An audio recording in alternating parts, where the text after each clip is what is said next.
everyone, Corey Hicks here. Today we're going to be talking about the perfect Telecaster setup, or at least what I call the perfect Telecaster setup. It's something that I will teach you how to do yourself. And I'll give you a little bit of the logic behind this. So first of all, I've been doing guitar setups for 20 years. I've been playing professionally over 20 years, teaching over 20 years. I'm really particular about setups, and I like to get them exactly the way that I like them, and I'm willing to put in the time and effort to do that. Oftentimes, students will bring their guitars to a luthier for a setup, and then they'll bring them to me for fine tuning afterwards. How do we do this? How do we get a Telecaster to play perfectly? So a few things I want to talk about is, what am I looking for? What do I mean by play perfectly? I mean, it's subjective, right? For me, that means it feels the same for the most part all over the neck. And another thing that I'll say, when I'm playing notes, like I'm just playing a scale right now, I don't want there to be any buzzes. I don't want there to be any buzz on the neck, okay?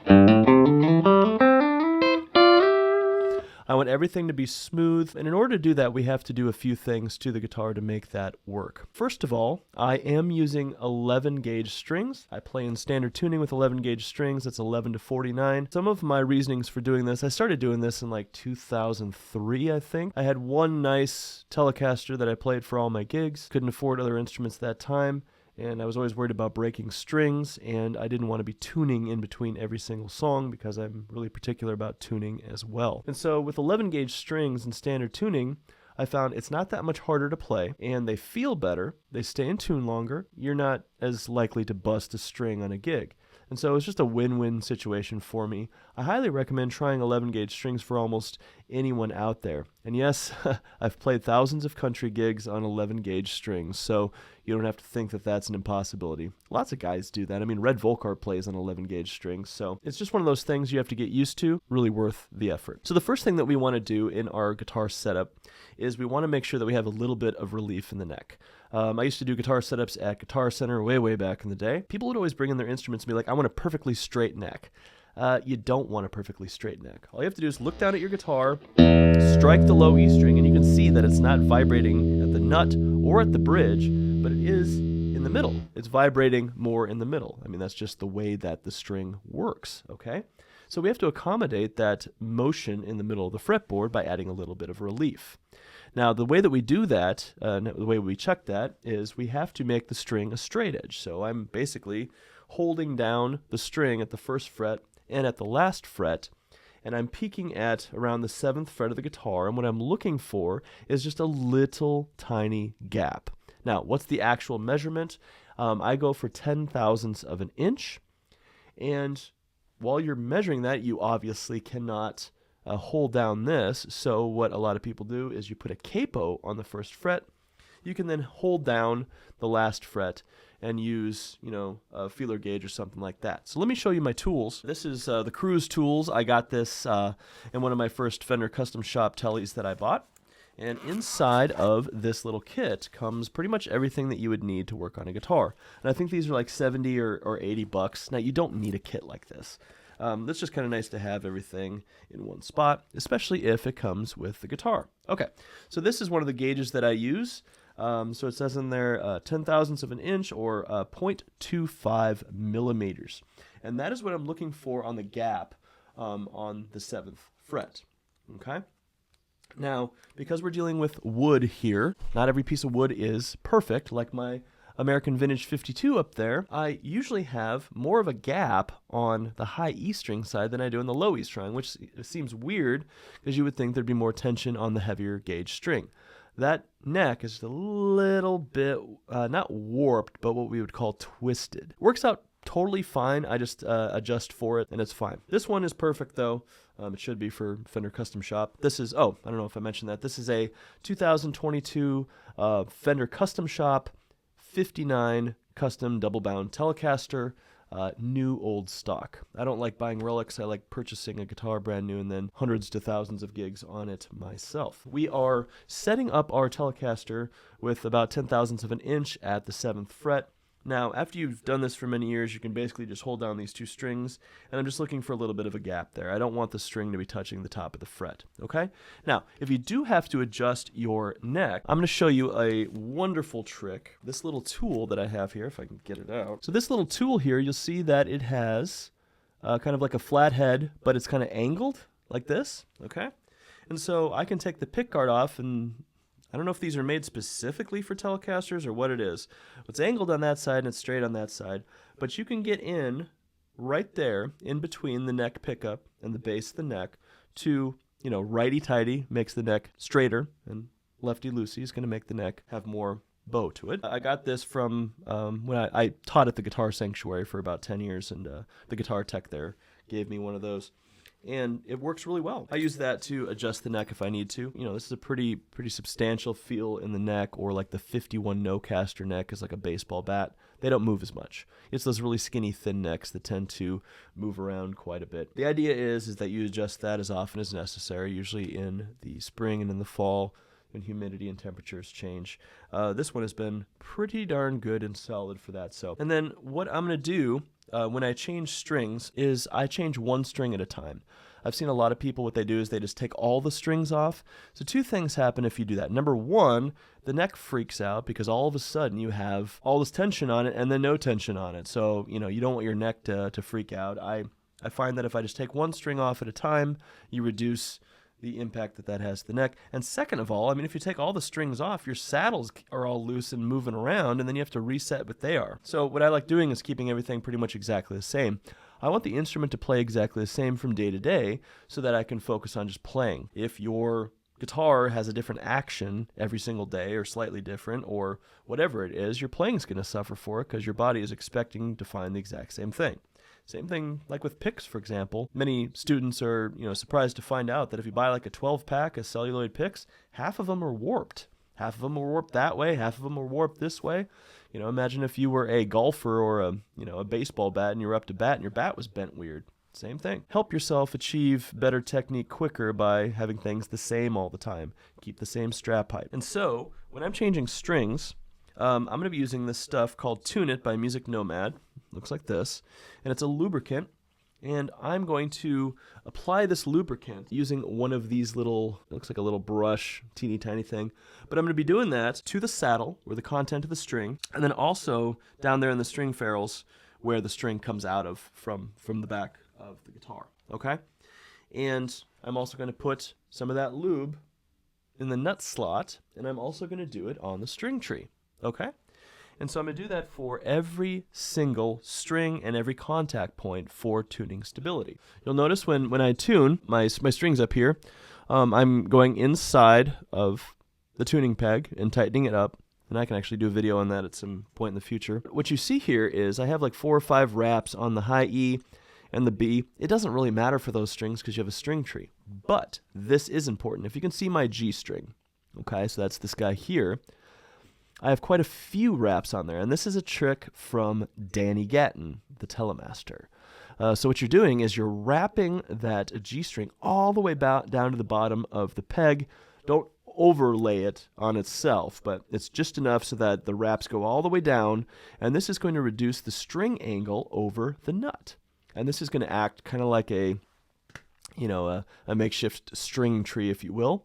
But this is going to reduce the break angle over this G string in the nut. It's going to reduce friction there. It's going to make it so that your G sharp on the first fret, you know, like when you're playing an E chord, isn't going sharp. And it's going to increase your tuning stability. It's so many great things by doing that. For the D, the A, and the E strings, I only have 2 wraps. And you get this by brand new, like I use Diodario 11 to 49s. I stretch the brand new D string until the tip goes, I cut it off right here. So maybe the string's this long, and I cut it off in between the first and second tuner, and that's the perfect length. For the A string, I cut it off in between the G and the B string, and then it's the perfect length for 2 wraps.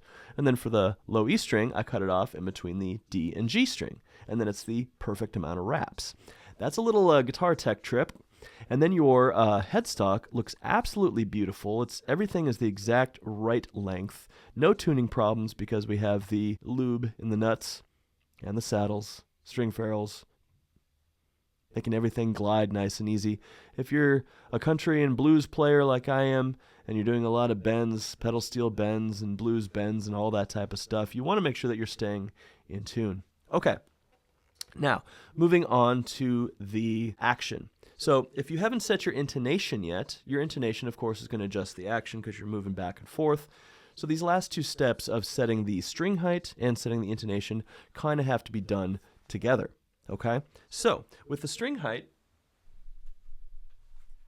I have my little ruler here from my kit, and this is one of the most difficult parts of the whole process, and which can take the longest amount of time. So I'm going to sit the guitar on my lap like this, and I'm going to, at the 17th fret, I'm going to put the ruler down so that I can see right down on it. And I'll put a little picture up so that you can see a close-up of this. 2 millimeters, okay, or 5/64 of an inch. So they're about the same equivalent, okay? Now, if you have a nickel, which is about 1.94 millimeters or 1.97 millimeters, give or take, you can use the nickel trick. So if you ever want to check the action on a gig, just grab a nickel and put it under your strings. And so what I'm doing is I'm testing the top of the fret to the bottom of the string. So that is exactly 2 millimeters and ever so slightly on the 5/64. And I do this on every single string. You want just a little bit of the black of the ruler mark showing underneath the string. Just ever so slightly a little bit of black. Almost like a little shadow of the black of the line of the 2 millimeters of the 5/64. So what this does is every string is equidistant. The low E is 5/64, the A is 5/64, the D is 5/64, the G, the B, and the E are 5/64. This means that when you're playing your guitar, every single thing feels exactly the same to play. If I play a chord up here, it feels the same to play as down there. If I'm up high, it feels the same way as it does down there. Everything feels exactly the same to play. It doesn't get harder once you go up the neck. Now here's the kicker. With the saddles that I'm going to talk about, if you get this with perfect intonation, you have a perfect Telecaster. So, all right, so we've set the intonation up, or I mean the string height up. These are Rutter's saddles. I've tried everything. I've tried Glendale, I've tried Callahan, I've tried every aftermarket saddle, and they all have their benefits and drawbacks. But one of the things that I hate is if the strings slide around. If you get some nice Glendale saddles, they're sliding all over the place. I need these strings to be, the string spacing to be even.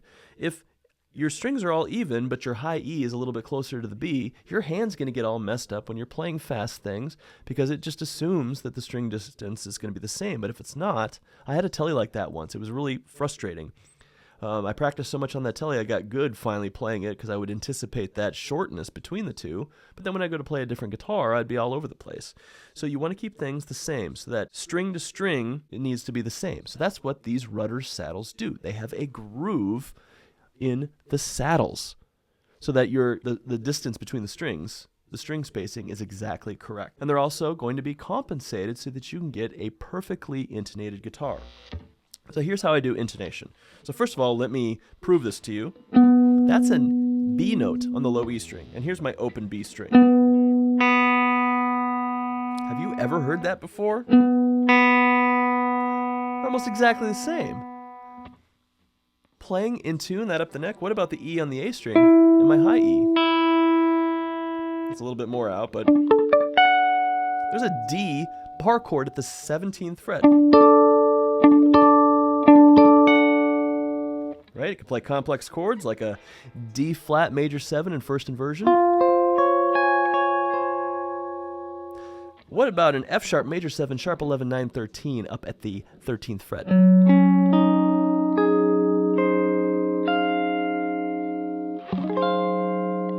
Okay, I think I've proved my point. It makes a difference. It makes a huge difference. Before I got really particular about this, with this a 3-saddle Telecaster, you're playing a D, And you're always that, something's out of tune. The B string's always sharp, the high E string is always sharp, the G string's always sharp. Things are always all over the place. What you do is if, I'll grab like the high E string, and then I'll hit the harmonic at the 12th fret. So I'm using a tuner for this, right? And my favorite to use for this is just the polytune, because that's what I use live. Use the tuner to do your intonation that you're going to use on the gig. Don't practice with the Boss TU3 and then have a polytune on your live gig board, because they all have different sensitivities. So use the tuner that you're going to use for that. And I find that the polytune picks that stuff up pretty well. Okay, so I'm hitting the E, and then the harmonic at the 12th fret, they should be exactly the same, and then the fretted note should be the same, okay? And I'm going to do that for all of my strings, all the way down, okay? That's just one part. And then I'm going to test the 1st and 2nd fret with my tuner to make sure that that's going to be an F, that's going to be a C, that's going to be a G sharp, that's going to be a D sharp, that's going to be a B flat or an A sharp, and that's going to be an F. And then I'm going to test up high. I usually test the 17th and the 19th frets.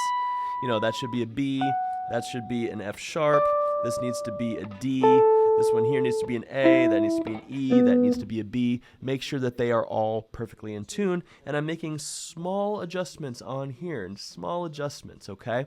Now, if it's the first time doing this, you're going to be moving that string back and forth and retuning it and uptuning it and downtuning it and all this other stuff. Your strings are going to get worn out, and after a lot of messing with them, they're not going to actually give you an accurate pitch.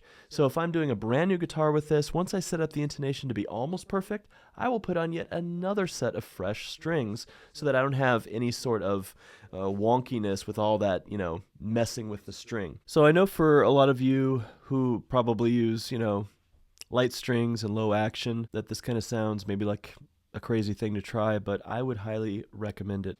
Being able to, everything you play,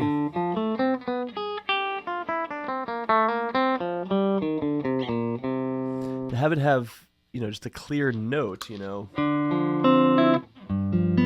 no buzz, I think it's totally worth the effort, and it's not that much harder to play. All right, well, that's going to be it for today. If you have any questions about Tele setups or anything that I talked about today, go ahead and put them in the comments below, and let's talk about it. I know this won't be for everyone, but if you are frustrated about intonation or frustrated about buzzes and weird sounds and just like your guitar not sounding clean, it's definitely worth a shot. 11 gauge strings have a lot of benefits to them, and I can tell you after using them for over 20 years that I never want to go back. So I want to shout out to all my patrons over on Patreon. Thank you for all of your support. Those of you who aren't signed up yet, you can go over to Patreon to check out my page there. I have tons of lesson information over there, PDFs, transcriptions, practice plans, everything on modes, chord scales, note recognition, arpeggios, triads, anything you could want to know about practicing and adding new stuff all the time. Just did a video on melodic minor and melodic minor harmony, so you might want to check that out as well. All right. Well, I hope this has been helpful for you guys, and we will see you next time. I may plan on doing a video on the differences between my 52 Tele and my 59 Tele. We got an alder body versus an ash body. We have Alnico 5 pickups versus Alnico 3. We have rosewood fingerboard versus a maple fingerboard. Steel saddles versus brass saddles. And what are the differences between those two things? And how can they affect the sound? So, all right, Corey Hicks signing off. I will see you next time, and peace.